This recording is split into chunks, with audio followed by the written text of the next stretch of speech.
Ziad, la Tunisie, ça ne nous a pas échappé à un nouveau président. Kais Saied, 66 ans, juriste respecté, archi-conservateur et dogmatique, austère, plébiscité, avec près de 73% des voix.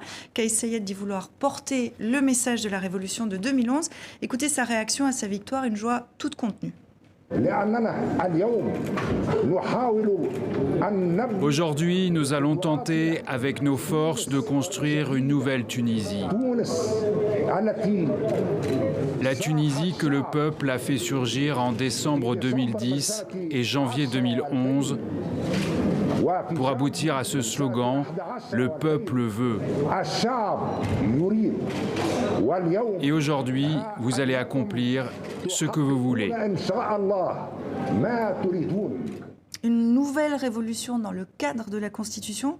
Est-ce que c'est l'analyse qu'on peut faire de cette élection, Ziad ? Je pense que le message des électeurs, ça a été très clair. Il y avait « Revenons aux bases de la révolution, à la discussion de 2011 ». Et cette discussion, elle s'est perdue dans les gouvernements successifs, dans les accords politiques, dans les majorités fluctuantes, etc. L'idéal qui a porté la révolution s'est incarné dans ce candidat qui est arrivé. C'est une suite logique, en fait, l'élection de Non, Kais Saied, c'est un retour, c'est une tentative de retour. C'est peut-être une utopie. Je pense qu'on vit aussi beaucoup d'utopies et que peut-être que les électeurs tunisiens avaient besoin d'une utopie forte qui leur dise que c'était possible de revenir à un idéal qu'ils avaient lancé en 2010-2011. Je pense qu'il y a des points très clairs dans le discours de Kais Saied qui utilise des mots très précis. Le mot corruption, ça c'est un mot qui tilte. C'est-à-dire qu'il y a une espèce de ras-le-bol généralisé de la corruption ou de ce qui est perçu comme de la corruption. Il y a le mot jeune, il le dit tout le temps. Et ça aussi, ils ont voté massivement pour lui. Revenir, bien sûr. Donc il y a beaucoup de choses qui relèvent à la fois de l'utopie et de la réalité. Et puis, vous avez fait un portrait un petit peu... À la schlag. Voilà. Non, mais je dis ça parce qu'en fait, on n'en sait rien. C'est aussi l'autre partie de l'histoire de Kais Saied, c'est que c'est vrai qu'il a donné des positions, par exemple, sur les questions sociétales qui sont des réponses très conservatrices, mais quand vous regardez la société tunisienne d'aujourd'hui, il est en phase avec la société, 80% de la société tunisienne sur ces questions-là. Quand on dit qu'il est néo-islamiste ou proche islamiste, personne n'en sait rien. Et ça se peut demain, et on va vite le voir. Il va être obligé de composer avec un Premier ministre qui va probablement être néo-islamiste, etc. On va voir comment ça va se passer. Donc en fait...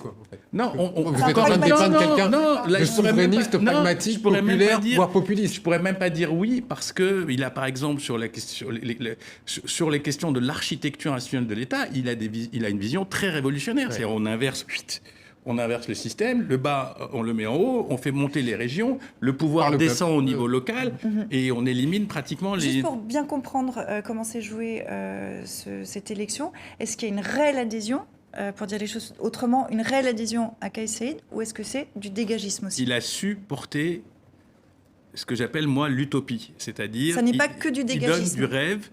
Il a eu en plus une situation un peu particulière où le candidat qui lui était opposé... Nabil Karoui a quand même passé les 9/10 de la campagne électorale en prison, ce qui est quand même pas le meilleur moyen de faire campagne. Lui, c'est d'ailleurs arrêté de faire campagne. Oui, mais bon, en même temps, il n'était pas en prison, donc ça joue. Et puis la prison, il n'y avait pas que ça, c'est-à-dire que ça a contribué à façonner une image de Nabil Karoui qui circulait, je sais pas quoi, corruption, mafioso, truc, Berlusconi, il est en prison, donc bon, ok. Mais je pense que ça a joué, ça a faussé en partie le process, mais il a quand même fait 75% des voix. Virginie, ce que j'ai trouvé frappant dans cette élection, c'était l'adhésion des jeunes, parce que vraiment on s'y attendait pas, surtout sur un personnage qu'on décrit totalement conservateur, et aussi le sentiment, je crois que ce que vous disiez est très vrai, c'est que il amène une idée d'intégrité. Vous parliez de faire vivre l'utopie, mais je crois aussi qu'il y a une idée d'intégrité. Et on sait aujourd'hui que dans les challenges qu'il a, il y a évidemment la lutte contre la corruption, il y a évidemment peut-être remodeler la société politique, il y a aussi trouver de l'emploi pour les jeunes, parce que 35% de la jeunesse quand même n'a pas d'emploi. Et donc il y a eu quand même, on sent qu'il y a quelque chose qui s'est passé entre lui et les jeunes. Hein. C'était vraiment surprenant et intéressant. Remarqué le Conseil, je crois qu'il y a des jeunes, évidemment, mais il y a des jeunes identitaires, il y a un peu souverainiste, il y a un peu de tout. Il y a les ex-ligues révolutionnaires, il y a tout. Voilà. Alors, et puis il y a eu un peu de tout aussi dans cette campagne. Comment il les a séduits, ces jeunes ? D'abord, il a fait, ça devrait être enseigné dans les cours de Sciences Po. C'est-à-dire, il a fait une campagne sur le 5e couloir, dans le virage très loin. On l'a vu venir il y a 5 mois, 6 mois, 7 mois. Les Tunisiens un peu plus qui passent beaucoup à la télé. Mais on disait, bon, il sera dans les 3 premiers, etc. Mais il a fait une campagne de terrain. Il fait une campagne de terrain, il va boire son café le matin. Alors, qu'est-ce qui relève de la sincérité? Qu'est-ce qui relève d'une forme de construction déjà? Il ne faut pas oublier qu'il est prof, il a des amphis, il a su parler à des générations de juristes depuis 20 ou 30 ans. Il a le même discours depuis toujours. Voilà, il y a quelque chose, encore une fois, de révolutionnaire dans l'approche. Mais les problèmes tunisiens ne sont pas que révolutionnaires. Il y a des problèmes économiques qui sont très très lourds. Qu'est-ce qu'il propose pour ça? Parce qu'on dit qu'il n'a ni parti, ni programme. Non, mais voilà. nobody knows. Le problème, c'est que, excusez-moi de l'anglais sur une chaîne francophone. C'est mal. Personne ne le sait parce que, lui, son programme, c'est pas sa compétence. Le président tunisien n'est pas le chef de l'État. Alors, qu'est-ce qui va se passer maintenant? Alors, le problème, c'est le Parlement où il y a toutes les chapelles possibles et inimaginables, y compris un nombre assez impressionnant. On va regarder, juste qu'on regarde ça pour que nos téléspectateurs comprennent bien. Il y a eu le premier tour de l'élection présidentielle, les législatives entre les deux, qui sont arrivées à ce Parlement, un Parlement très éclaté. Et donc, c'est toute la difficulté, c'est ce que vous nous disiez, Ziad. Il y a une majorité. Est-ce qu'il va arriver à avoir une majorité? Il n'a pas de parti, donc lui n'apparaît pas là. Non, lui, d'abord, il n'a pas de parti. D'où le fantasme qu'il est le candidat ultra secret masqué d'Ennahda, mais ça serait d'abord... Ennahda qui était le parti j'y crois pas du tout. Majoritaire. Donc, je pense qu'il a sa propre démarche.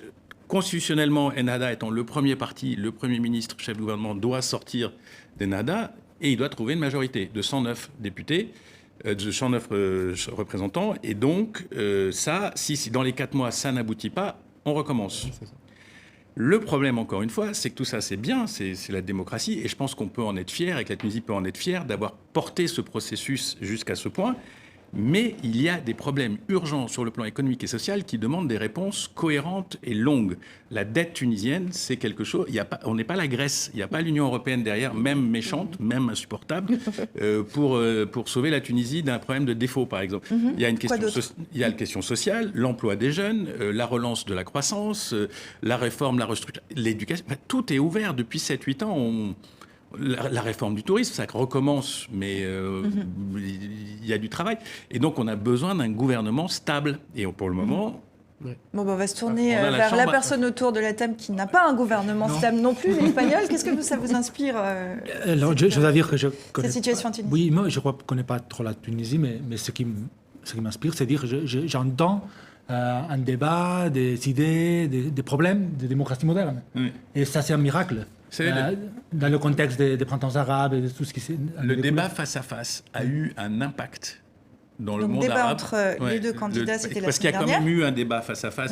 Parce que Nabil Karoui, qui était emprisonné, a été sorti en 4 jours avant. Il y a eu un impact sur les réseaux sociaux, les pages Facebook, etc., dans tout le monde arabe. C'est quelque chose... On n'a jamais vu ça.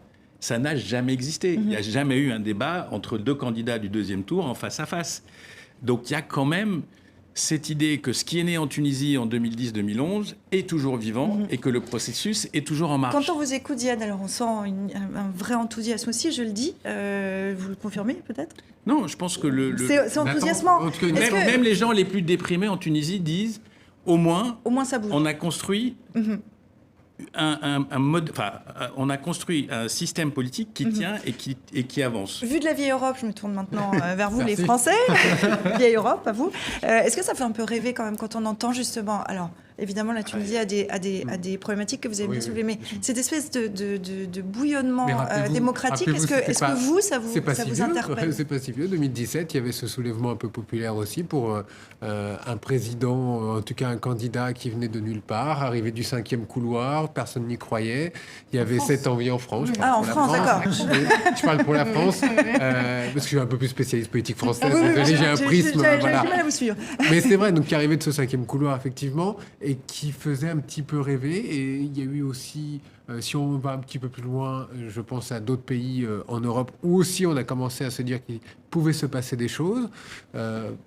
Donc oui, ça fait rêver. On n'a pas eu de printemps arabe, on n'a pas eu ce printemps européen, mais il y en a eu un petit peu partout. Je pense aux Gilets jaunes, qui est quelque part aussi un élément déclencheur de quelque chose de nouveau. Il y a eu en France un acte 2, c'est pas pour rien, il y a un acte 2 gouvernemental, parce qu'on commence à prendre conscience d'une chose, c'est que le peuple, de temps en temps, quand il se soulève, il y a des raisons et ça finit souvent par s'imposer. C'est ce que je ne sais plus quel d'entre vous avançait ça tout à l'heure. On parlait de la Catalogne, justement, ces peuples qui descendent dans la rue, ou même la Suisse, les Suisses qui se mettent dans la rue pour le climat. Est-ce que là, il y a peut-être une nouvelle façon de faire? Est-ce que les peuples en Europe, par exemple, ou en Tunisie ou ailleurs, se font entendre un peu plus?